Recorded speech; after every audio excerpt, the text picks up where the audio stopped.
Everyone, how are you all? I hope you all are doing good at your place. So let's continue your chapter number first. Your next topic of this chapter, effect of change of pressure. यानी pressure का जो change like pressure में जब change आता है तो किस तरह का अफेक्ट हमारी एक्सपेरिमेंट पर पड़ता है. So we have already learned that the difference in the various state of matter is due to the difference in the distance between the constituent particles.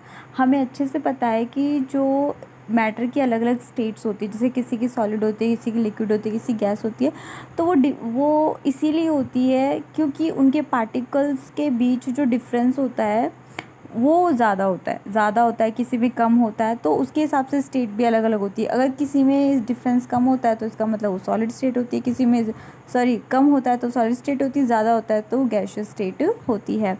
What will happen when we start putting pressure on compressed gas enclosed by a cylinder?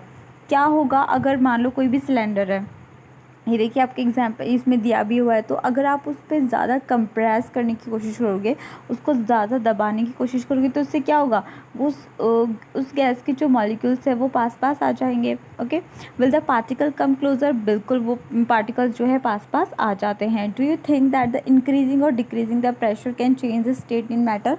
क्या आपको लगता है कि अगर हम pressure को बढ़ा दें या फिर घटा दें तो उससे मैटर की स्टेट में चेंज आता है या फिर फ़र्क पड़ता है? So applying pressure and reducing temperature can liquefy gas. कि अगर हम प्रेशर को बढ़ाते हैं या फिर कम करते हैं, मतलब प्रेशर को लगाते हैं और टेम्परेचर को कम करते हैं, तो लिक्विफाइड जो गैसेस होती हैं उन पे काफ़ी ज़्यादा असर पड़ता है. यानी वो जो गैस को लिक्विफाई कर सकता है, लिक्विड में चेंज कर सकता है. Have you heard of that solid carbon dioxide? आपने कभी सॉलिड कार्बन डाइऑक्साइड के बारे में सुना होगा.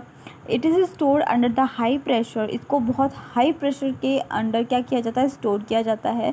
Solid CO2 gas converted directly to the gaseous state on decrease of pressure. और जैसे आपने प्रेशर को देखो, आपको पता है कि जो CO2 गैस है उसको हाईली कंप्रेस्ड करके स्टोर किया जाता है. अगर मान लो आपने प्रेशर कम कर दिया तो क्या होगा, वो किस में चेंज हो जाती है, decrease of pressure to 1 atmosphere without coming into liquid state, वो लिक्विड स्टेट में चेंज हो जाती है. This is the reason that solid carbon dioxide is known as a dry ice. यही वो रीज़न है जिसकी वजह से आप CO2 को ड्राई आइस भी बोलते हैं.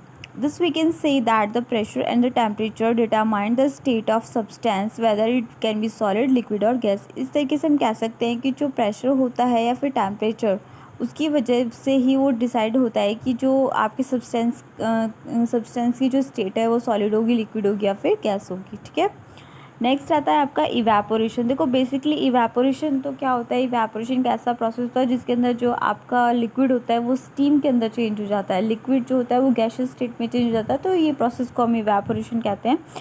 सो वी यहाँ से पढ़ते हैं, we all know that the particle of the matter are always moving or never at rest. हमें अच्छे से पता है कि जो मैटर के पार्टिकल्स होते हैं वो हमेशा मूव करते रहते हैं और कभी भी रेस्ट पे नहीं होते हैं. At a given temperature in any gas और लिक्विड और solid there are the particles with different amount of kinetic energy. मतलब अलग अलग पार्टिकल्स की जो है काइनेटिक एनर्जी भी अलग अलग होती है. In the case of liquid, a small fraction of particle at the surface having higher kinetic energy.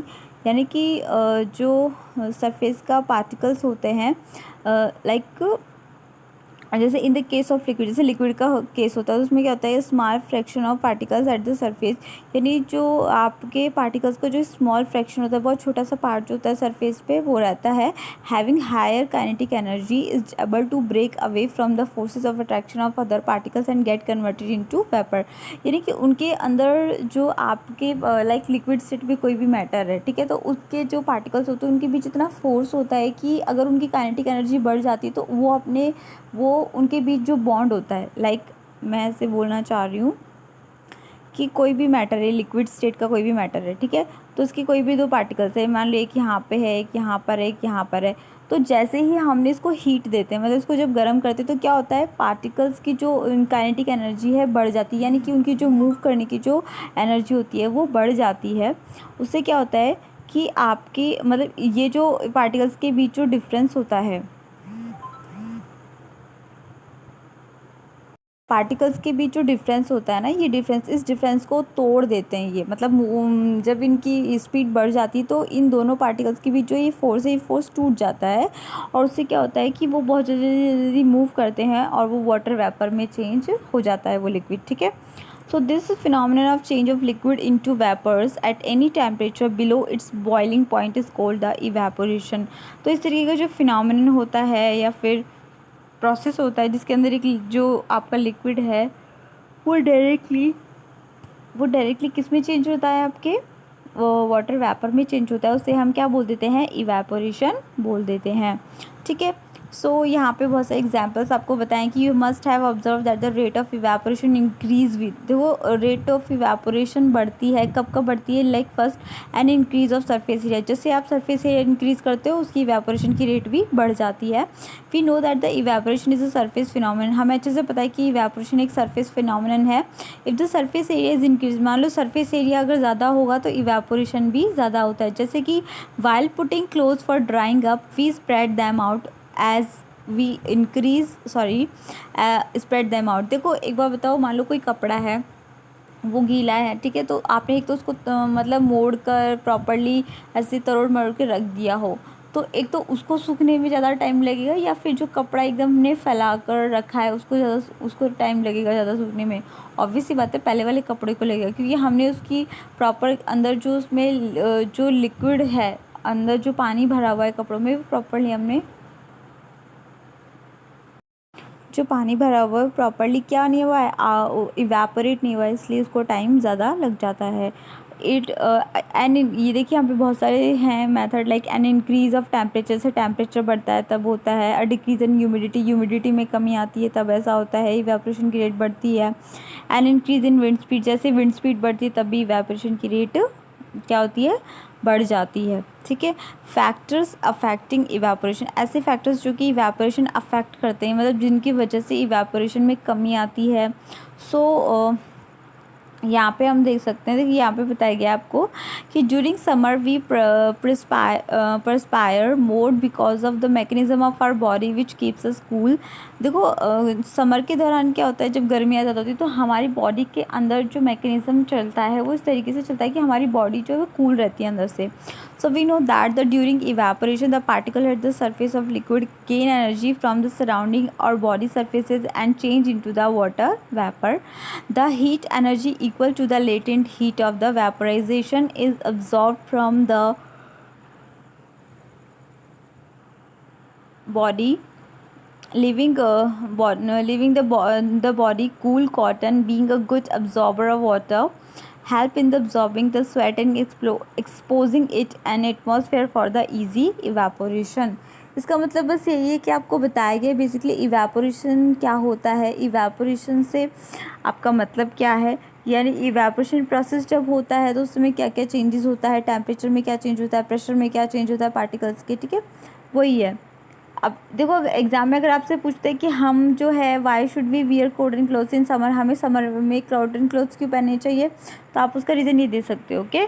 अगर आपसे पूछते वाई जो we see water droplets on outer surface of glass containing ice cold water, मान लो एक ऐसा glass है जिसके अंदर हमने आइस फिल कर रखी है, तो आफ्टर सम टाइम आप देखोगे कि ग्लास की जो बाहर वाली सरफेस होती है वहाँ पे पानी की छोटी छोटी बूंद जो है वो इकट्ठा हो जाती है, कलेक्ट हो जाती है, क्यों होता है, let us take some ice cold water in a tumbler, आपको पानी ले लेना है थोड़ा सा, soon we will see water droplets on the outer surface of the tumbler, the water vapor present in air on coming out in the contact with the cold glass of water।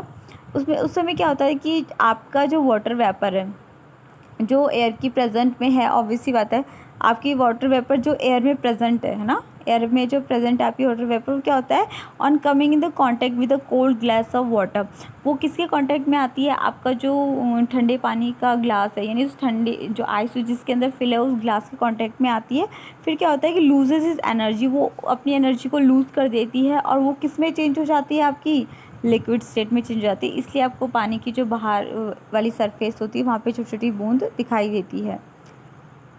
ये कोई गिलास है, ठीक है, इसमें आपने ice fill कर रखी है यहाँ पे, है ना। आफ्टर सम टाइम आप देखोगे कि यहाँ पे छोटी छोटी पानी की बूंदें इकट्ठा होना शुरू हो जाती है, जो ग्लास का बाहर वाला नहीं, ये यहाँ पर। क्यों होता है ऐसा? क्योंकि आपकी जो ये एयर है, यहाँ पे आपका एटमॉस्फेयर है, तो यहाँ पे जो भी वाटर ड्रॉपलेट्स आपकी होती है वो कहाँ पे कांटेक्ट में आती है? इस कोल्ड ग्लास वाटर के कांटेक्ट में आती है।